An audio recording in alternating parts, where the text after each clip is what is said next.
Tasavvur qilinglar, kutilmaganda yigitdan SMS keladi. Kuryer yetib bordi. Soat 8 ga tayyor bo'l.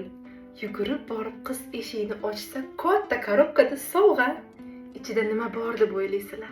Svidaniya uchun juda ham chiroyli ko'ylak va tufli. Qizni nima kiyay, nima o'ylay deydigan o'yi ham yo'q. Tasavvur qilyapsizlarmi? Hayotda bormi o'zi shunaqa svidaniya? Yo faqat kinolardami? Qiz chiroyli bo'lib bo'yanib, bo'yanishdan oldin albatta aksessuardan mana bu SPF surib, ustidan tonalka suribdi. Chunki hozirgi issiq havoda SPF siz yursa, yuziga dog' tushadi-ku. U qiz bilarkan shuni. Soat 8 bo'ldi. Yigitni o'zi keldi yoki mashina jo'natdi. Yo'q, yaxshisi mashina jo'natsin. O'zi bo'lsa restoranda gul bilan kutib turgan bo'lsin. Bunaqa svidaniyani ta'riflab, o'zim terlab ketdim.